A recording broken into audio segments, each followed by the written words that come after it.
Hello and welcome to this episode of Mia Makes My Life in Stitches.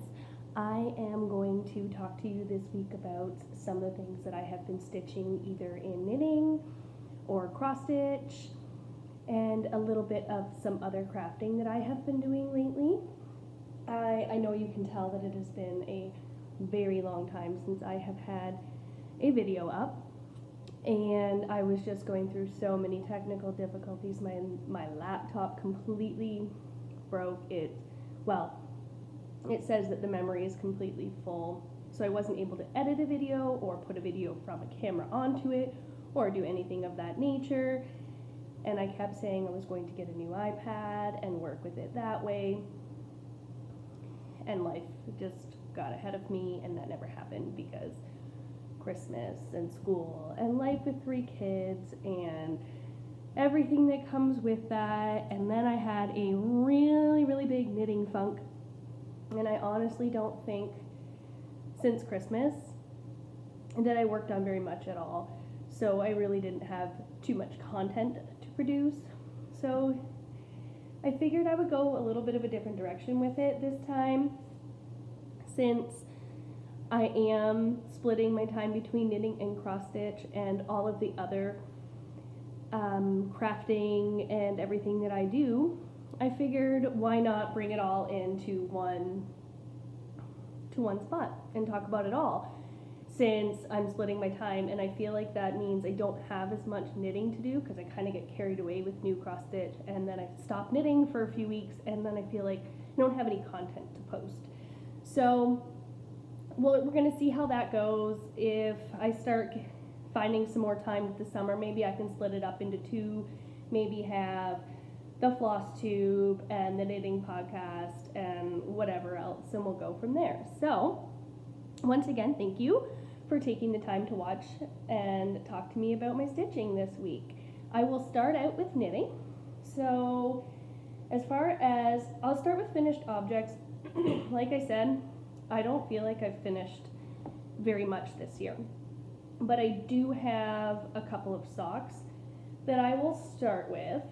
So in January, I made, and I say finished very lately, I have a pile of things that needs ends to be woven in because that's apparently how I do things. I finished these. They are I Smell Snow by Nomadic Yarns.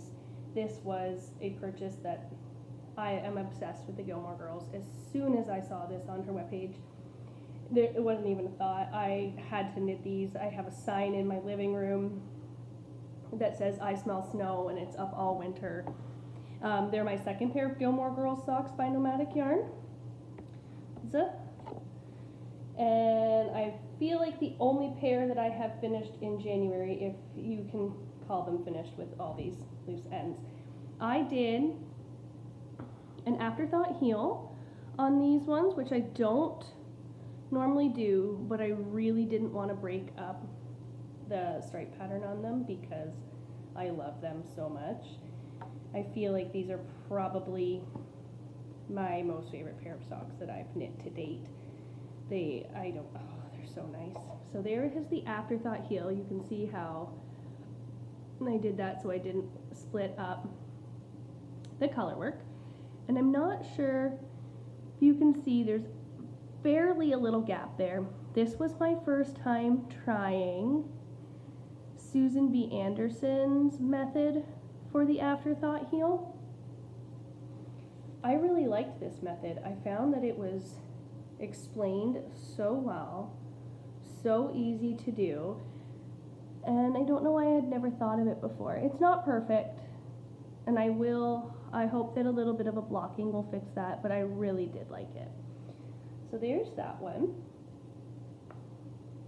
Another pair that I finished, because I'm not sure if you remember or not, but I had done all of the hippo socks for 2017. So this was my last pair of hippos for holidays, and it was hippo for Hanukkah. With, I can't remember what that contrasting heel is. I will have to look that up. I can't remember. Anyway, these are by Lolo Did It. And if I'm not nope, the ends aren't tied in. Never mind, ignore me. So, just another sock. Lolo Did It. This is on a size, this is on a 70, no, English. This is on a 1.5 needle with 68 stitches. I have been recently struggling to find, again, my perfect sock pattern, and I don't know if it's because, and this sounds really silly, because I've put on weight. Maybe the circumference of my legs is more, but my traditional 72 stitch on a 1.5, no, I'm completely wrong.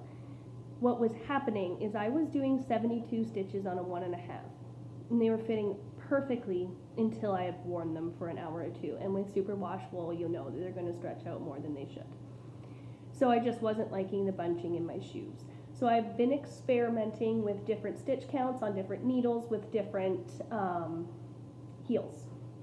So this is where we come into play with this. This was my February sock, and I only have one. It is not a finished object, it's just a hoe. But I was experimenting with my stitch count, different heels, and whatnot. So instead of, I kept it with the 72 stitch count, and I went to a size 1. And I was afraid that with that smaller gauge that the instep would be too stretched, so I gave an Eye of Partridge, heel flap, and gusset a try. I'm really liking it. But I do want to be able to find the perfect fish lips kiss heel stitch count and needle so that I can wear those. This is by the Cozy Knitter. She's from Canada like me, even though I don't live there right now. So my mom bought me this for my birthday, and I believe it's Antique Roses. It is one of her Valentine's Day colorways. So that is not exactly a finished object, but 1 out of 2. And then my last finished object, since you know I did all of those hippo socks this year. Excuse me, there's a darning needle because apparently I was pretending I was going to tie ends in. But I took all of Lauren from Lolo Did It Hippos for Holidays socks, and I put them into one big, as my friend and I are calling it, Franken sock. So, here's what we have. The first one up here is Hippo for Valentine's Day. The second color here is Hippo for St. Patrick's Day. The third one is Hippo for Easter. Then we come into Hippo for Cinco de Mayo. Then we have Hippo for Mom, this purple here. We have Hippo for Dad in that one. I did the heel in Hippo for Independence. This one, I am completely blanking. That is Hippo for, I think that's Hippo for Cinco. I'm almost positive. Yes. So then what was, no. Sorry. This is Hippo for Cinco. This is Hippo for Dios de los Muertos. And I actually won that one because for Hippo for Mom, I won the knit along. I won that that holidays knit along, and I got this. Then we have Hippo for Halloween, which is probably my favorite of all of them. And Hippo for Thanksgiving. The one that started it all, Hippo for Christmas. And then the toe is Hippo for Hanukkah. And I'm not going to talk about those for too much longer because that's just, I've talked about all the other hippos in extraordinary length on here many times. I have another hoe or whip whatever you consider it. This is by Susan Claudino. It needs to be blocked. It's really hard to see. This is her zombie fingerless mitt. I guess I can't even consider it a hoe. It's got to be a whip because it doesn't have a thumb yet. I cast on the second fingerless glove and then I messed up the cabling somehow and I didn't feel like taking back cabling, so I ripped it out. So we just have this one, but it is super cute. It is in a Lemonade Shop's sweater weather, which I have had this skein in my stash for years trying to find the perfect thing to knit with it. And I thought that I really wanted fingerless gloves out of it since my coat is gray. I thought that this would really complement that. I think the colors are blowing out a little bit with the light. Here we go. So there's that. Here is the skein. I'm so excited to finally be using it. It's just been so pretty on my shelf that I really needed to knit it. As far, okay, I'm sorry, I missed this little guy when I talked about FOs. This one's really, really special. We have a new nephew. He was born last week, and so I texted my sister-in-law. It's always hard, at least for me, knitting for new moms or babies, because I don't really want to give a brand new mom something that she's going to need to hand wash or that's going to cause her more agony than it is going to bring her joy. So I asked her what the theme of the nursery was, and she told me it was elephants.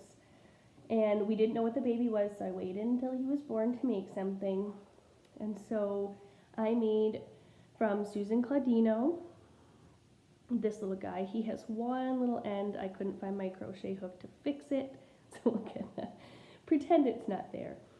But this is Bugle the Elephant by Susan Claudino, and her stuffed animal projects are probably one of my absolute most favorite things to gift.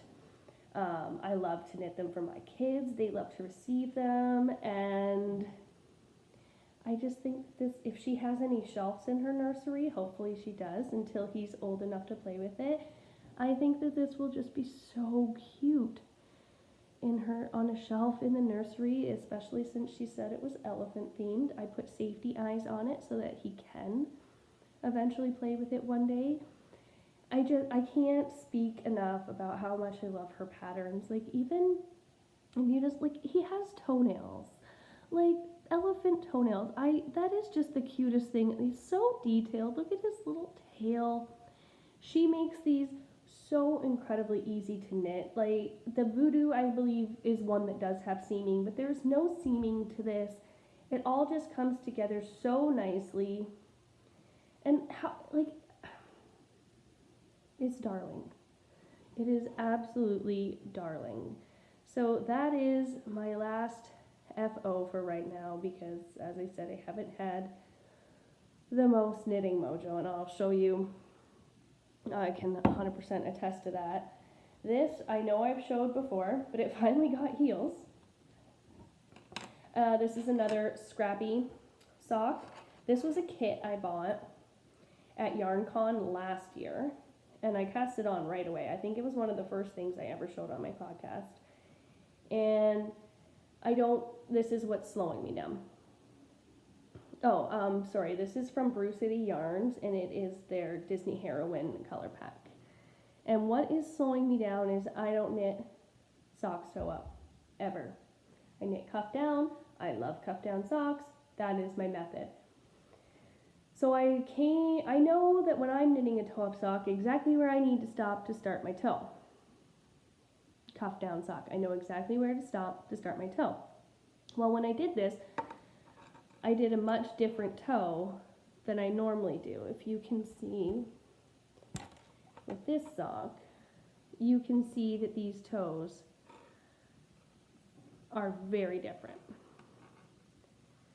So they obviously don't measure the same. It's not the same row count, so on and so forth. So I got myself so flustered that once I got to, I would say probably this color here, I didn't know what to do for the heel. I didn't know where to stop for the heel. I didn't know what the heel was going to measure. This is also done on a different size needle than I typically do because the yarn was thicker. And I don't know, I had completely talked myself out of finishing these because I just was so flustered about where to put the heel. So I finally sat down and crunched some numbers and did some math, and I figured out where to put the heel. You just have this contrasting red that I found at my local yarn shop that I threw in for the heel, and I'm going to continue on the other side of the heel with this, I believe this was, what princess was that? The one from the princess, Tiana from the Princess and the Frog. So I'm really hoping, stripes always go so fast, especially when you're changing colors. I'm really hoping to get that done now that I'm back into the swing of things here. I have a couple already skeined up and in here, ready to go in. I do put a square of these in my Scrappy Memories blanket before I continue on to put them into this. So there are some more skeins in my Scrappy Memories bag waiting to get a square before I put them in this bag. Oh, also, this is my flamingo bag that I made myself. I love it. All right, this is the whip that I've been working on the most. This is my March sock. This was another experiment with stitch counts and heels, and I'm really, really liking it so far. So here is the first finished sock. This is from Lemonade Shop. It was a March or St. Patrick's Day color that she did in her signature, I don't know what you would call this, but her signature like rainbow. I have a sock in Stormy Day. I have a Valentine's Day one. I have a black one with all these rainbow things in them. I'm waiting to order the white one with these little flips of rainbow. It is probably, actually I won't say probably, it is the first hand-dyed yarn or indie-dyed yarn that I bought, and I still love it. I'm still ordering the same colors multiple times. So anyhow, to get on with it, this, I tried a new cuff, and instead of doing a ribbed cuff this time, I did a fold over cuff. So I did about 30 or 40 rows, if I remember correctly, and then I folded it over and, like, I don't know, just knit two together around. So picked up a stitch and knit two together to get that, and I'm really excited to see how that fits. I did a 68 stitch this time on a 1.5 millimeter needle. And I don't mean 1.5, I mean a US 1.5, so it's probably a 2.5 millimeter needle, sorry. So, I lost my train of thought with that. Oh, I did the Fish Lips Kiss heel to see how that's going to work with the 68 stitch count. And the only issue I had with this sock is I really, really wanted to do almost like a 5x1 or a 6x1 rib or something like that to kind of give it a little more stretch. And I just think it's kind of that look that you see with a lot of people that drop the stitch on their sock machines. I really wanted to see how that would come out if I knit it by hand. With 68 stitches, I couldn't get any sort of stitch count to work with like a 5x1 or a 6x1. Nothing was going to line up. So I am waiting, because if I'm not mistaken, Lauren has talked about releasing a pattern for a sock that looks, from Lolo Did It, a pattern for a sock that looks like the socks that she does on her sock machine. So I'm super excited about that, to see what her stitch count is, how she does that. And I'm definitely, if it gets released anytime soon, that's going to be the next sock that I cast on. So there's the first one, and I'm just rounding the end here on getting this foot done and adding a toe. So hopefully that will be done by next week and I can share that. I think I have one more sock. I actually have a couple more socks. Oh, I'm a little all over the place. I apologize. I'm going to get better at this, I swear. But this was the Cozy Knitter ball here, and then she sells them with a contrasting heel. So I believe that the contrasting heel, toe, and cuff color is 30 grams, and then your main color is 70. And I got it in a skein, and I wound it into a gobstopper ball because I just think that that is so much fun. So there's that.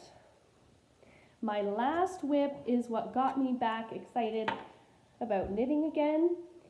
I had ordered a single ply Malabrigo Machita, I think it is, from, it doesn't matter where it's from, but anyway, I ordered it. And I was going to make the Joji Locatelli long line cardigan with it. And it's a beautiful sweater, but I got a good portion of the top of it done and just realized that I didn't like it with the single ply yarn. And if I was going to knit it, I definitely want a different yarn for it. But I had ordered the exact yarn for the pattern that she talks about, and I needed something because I got 5 skeins of this. I needed something to make with it, so I put it into timeout for an awful long time and didn't even look at it. And then one day I was just on Ravelry, and I came across Andrea Mowry's, and it's an older pattern of hers, I believe, but her yoga shawl. And all of a sudden, I had a light bulb, and I knew that that's what this yarn had to be. So I ripped out the long line, and I cast on the yoga shawl.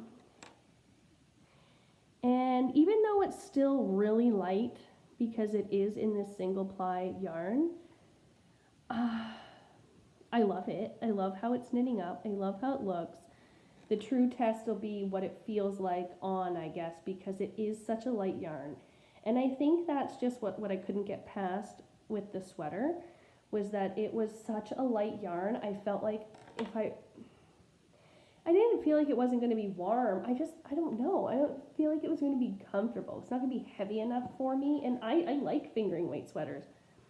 I just didn't feel, that's the back, to be honest, which is hilarious because the back, I think, is cuter than the front. But anyway, that's the front. Both cute, but I really do like the back better. Yeah, so like I was saying, I just didn't feel like it was going to be heavy enough to wear it. So that, once I get some of these socks that I'm working on done, is going to be my main focus to get finished in the next little while. I have just a couple more knitting things to show you quickly, and then I can move on to my cross stitch. But since this is what got me back working on my socks, to be perfectly honest. I did, like everybody did, my mitered gray square blanket. It's got ends for days. I actually started tying some in. Isn't that crazy? But anyway, I don't know if you can tell why this was hard for me to work on for a bit, but my squares are so small. Look, like in the palm of my hand. Look how small that is. And this is because I am a super tight knitter, and I went and did this is when I first started knitting socks. I started casting this on, which you can tell because I only had like 3 things of sock yarn, and so I was doubling them. But after that, I stopped doubling completely. I'm only putting 1 square in at a time, or 1 square of each color. But I digress. My squares are so small.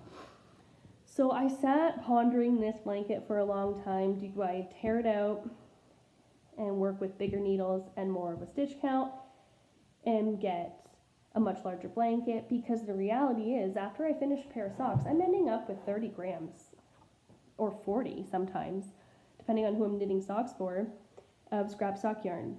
This is seriously probably taking me 2 grams a square?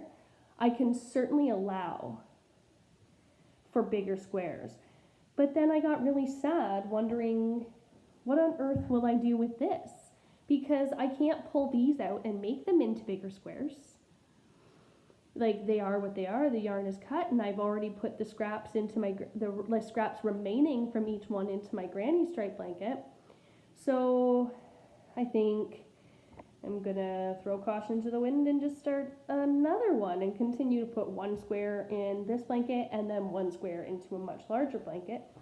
So I went to YarnCon again this weekend, and the only thing I wanted to buy were minis to go into this blanket, and I didn't. I bought 4 just because I really wanted to work on this, but in all reality, this blanket is completely scraps as of right now. There is no, I haven't put any minis, like additional minis or anything into it, and so it was really hard for me to pick some minis at YarnCon and completely commit to them to go into this blanket that just is so meaningful. Like I couldn't even stop it and start a new blanket. Like it's just so meaningful for me. But I was able to come up with a couple. And I let my daughter pick them out, so I guess they are a little bit meaningful. We go to YarnCon, together every year, and so she picked out a few from Leading Men Fiber Arts, and we were lucky enough to see Amber there,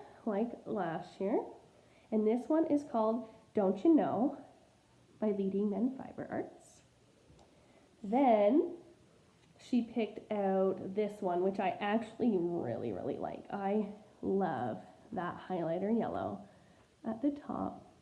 And it is called Grease Lightning. So I guess, that could be significant because we're blowing out huge here. My window's right there. There, that's much better. So I loved that movie when I was a kid, so they can have some significance there. And then Harvest. And I'm so happy we picked this one because it reminds me so much of fall, and it totally looks like the sweater weather one over here. Anyway. And then I feel terrible. There was a booth, and if anybody was at YarnCon and can remember, there was a booth right across from Leading Men Fiber Arts, and if I'm not mistaken, it was Black Cat Stitchery, Black Cat something. I'm so sorry. And there's no tag. They just had a wall of minis out in front, and we really hemmed and hawed over quite a few of them, and a 5-pack, and we were being so indecisive and picked one, and I should have picked more, but we got this one, and I think it's really pretty too.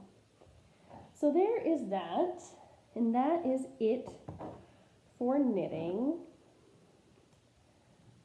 And excuse me, I am so green to this again. I feel like I'm all over the camera and being a little bit weird. But anyway, I'm going to move on to cross stitch. So,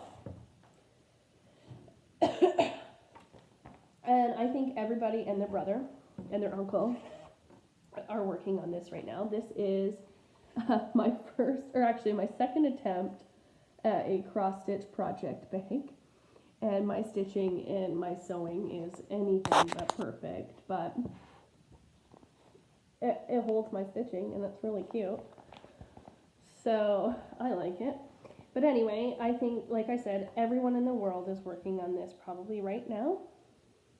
This is Farmhouse Christmas by Little House Needleworks.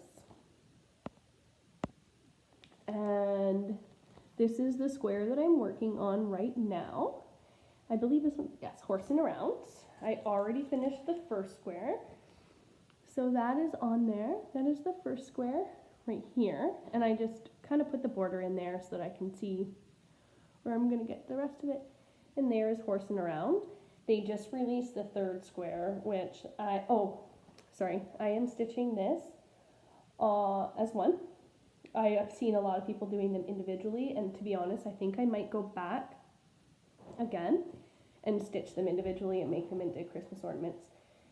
But for this one, I am hoping to frame it as one, put it on something really cute like a Priscilla and Chelsea finish on like some kind of whitewashed barnwood something or other at Hobby Lobby.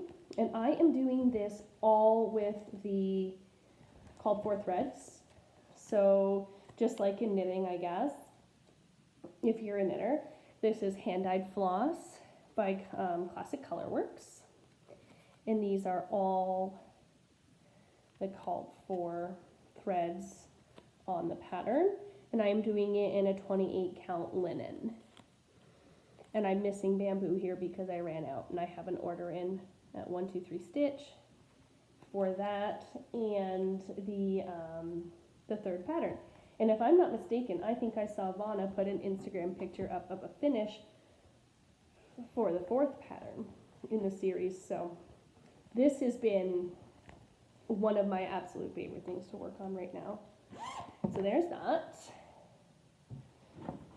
In another project bag that I made, once again, that puckering there, my stitching is leaves a lot to be desired, but this one actually doesn't look too bad.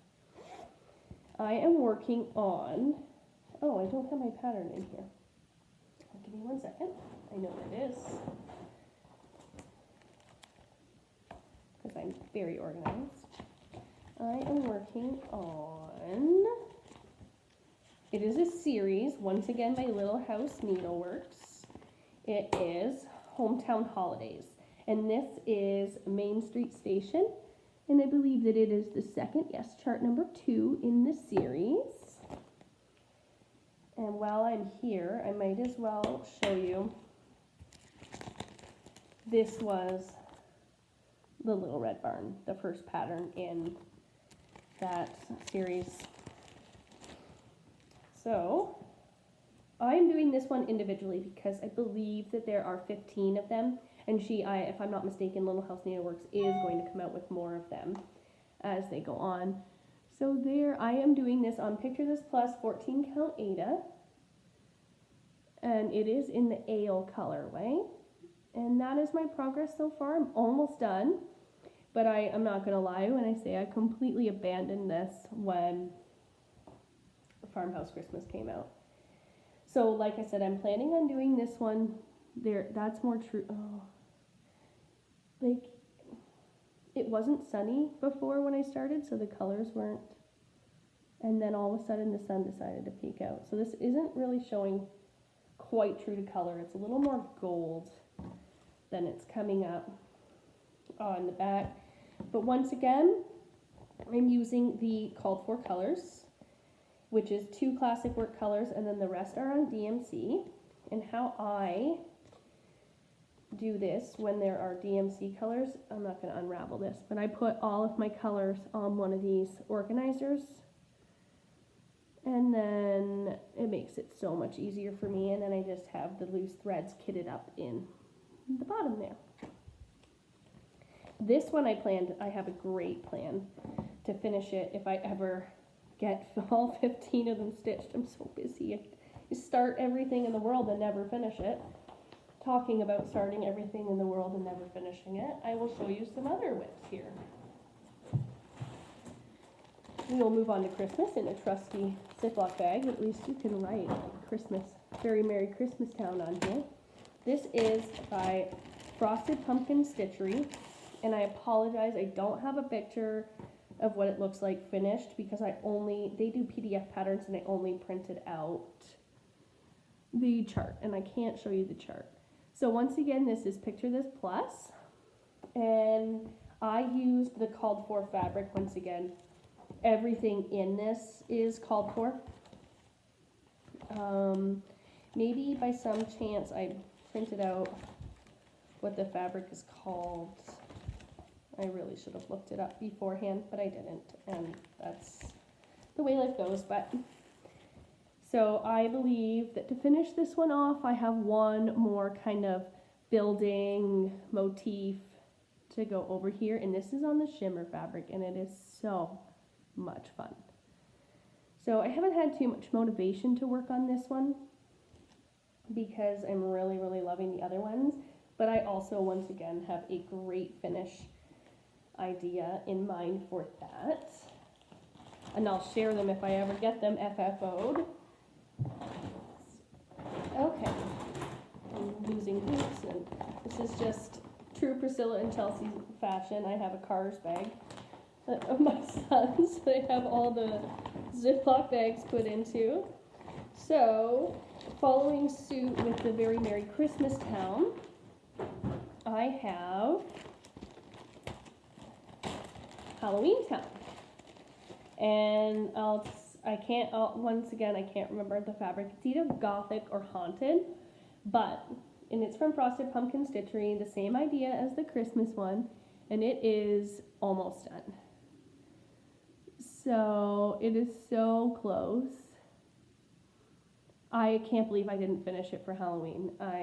But anyway, at least come this Halloween, I will have something pretty much ready to just finish and get up, and I'll be so happy about it. But if you can see, I screwed it up down here at the bottom, and I didn't notice it until after I put this entire house in, that I was trying to stitch this girl, and she wasn't lining up with the side of the house.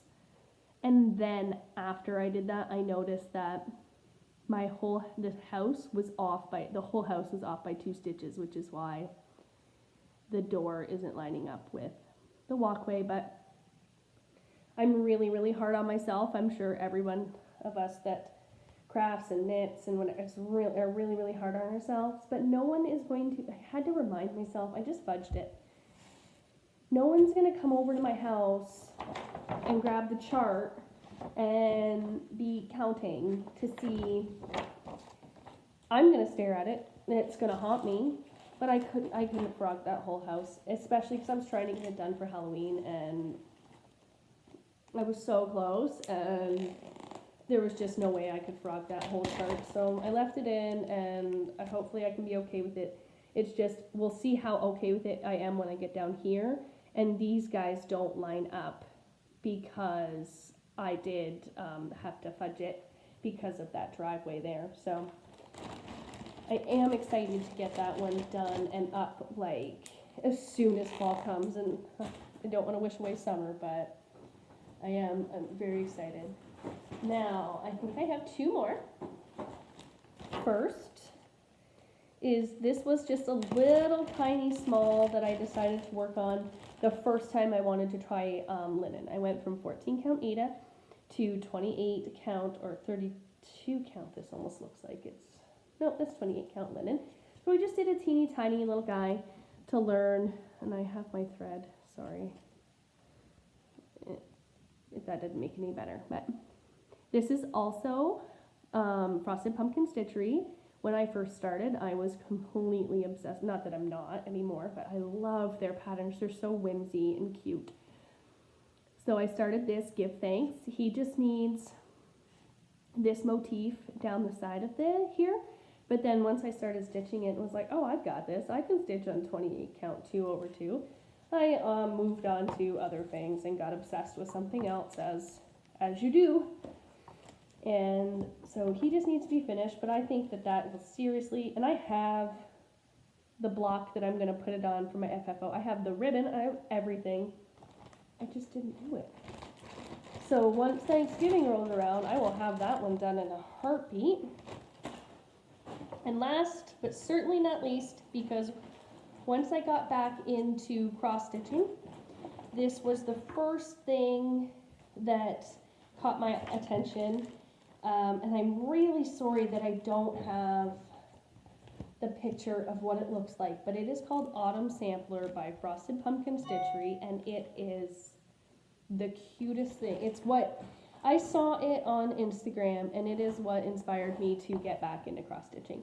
I have not cross stitched since I was a child, and so as soon as I saw this, I knew it just had to happen. And they have all the seasons. The fall totally caught my eye.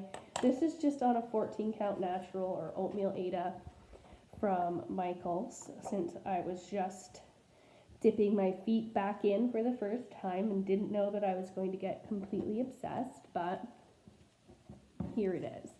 And I wish I had the pattern printed out for you so that I could show you what the rest of the little squares look like. But yes, these are the squares so far, and I am so excited for fall to get this up on a board or something and displayed, because it has all my favorite things to do with fall in it. Like there is not one block in here that I've stitched and not been like, oh my, like just the memories. I can tell you what the rest of the blocks are going to be.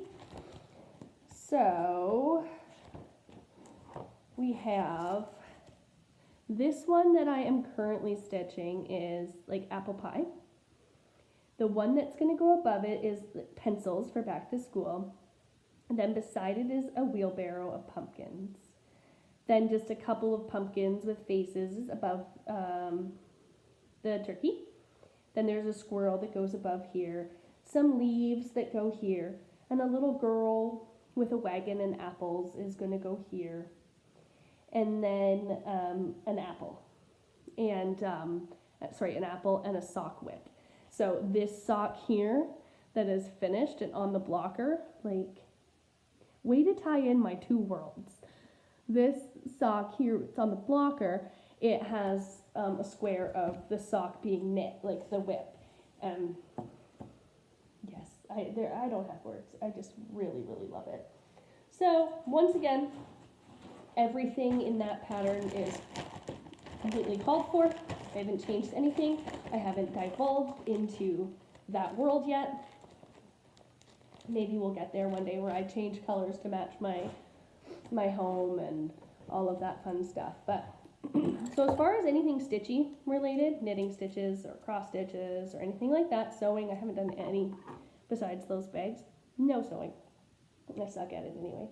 But the last thing that I just wanted to really quickly show you here, since we're getting on like 45 minutes, is I have a good friend who lives in my neighborhood, and she owns a business called SVG Cuts. And I don't know if you're into using a Cricut or a Silhouette or any kind of cutting machine like that, but I didn't know when I had met her that that's what she had done, and she added me to Facebook, and I saw that she owns this SVG Cuts business, and I'm like, I'm obsessed with the Cricut and everything. Anything you can do with the Cricut, I'm obsessed with it. So I was gifted a couple of her files, and basically even if you don't own a Cricut, please go look at SVG Cuts, either their YouTube or their webpage. Mary is an absolute genius when it comes to paper crafting. I don't know how her mind has created these wonderful things, but it has, and I never knew you could create things like this with paper. I haven't done anything extravagant yet, but I have downloaded the files and I've looked at them and I've pondered up quite a few ideas. But what I have done is I did make a sign for my gallery wall, and I put paper flowers all over the edges of it. And then from there I decided that I wanted, they're really dusty, I'm sorry, some flowers for my kitchen table. And I'm not quite done yet, but I couldn't resist showing. I'm gonna cut these sticks down a little and put some moss all around here, but I think everyone knows what these Rae Dunn tins are. This one says oregano because I haven't bought my spring ones yet that say like spring, bloom, and whichever. So I'm going to switch them out when I do that. But these are paper roses. And they are cut out with my Cricut machine into, I would say, well, each one of these petals on the outside is 3 cuts. Then there is this petal on the inside, and then 2 more. So 3, 4, 5, 6 cuts. It takes an 8.5 by 11 sheet to cut out 1 rose. And they look difficult, but honestly, they are so simple to make. Mary puts out the most amazing tutorials on her YouTube page on how to put together all of her designs. And then I have just wrapped them with floral paper or floral tape down the stems. And she also provides you with the the file to cut leaves out. I just didn't want to put leaves on mine. So I'm going to fill this with grass and moss, and then I'm going to do the 2 other, because these planters come in sets of 3. I'm going to do the 2 other planters on either side of it and put that on my kitchen table, and I think it is going to look fabulous. So that wraps it up here. Thank you so much for sitting down and watching me yammer on about everything that I have been working on lately. Hopefully next week I will have something new and something finished and a lot of fun stuff to show you. Bye.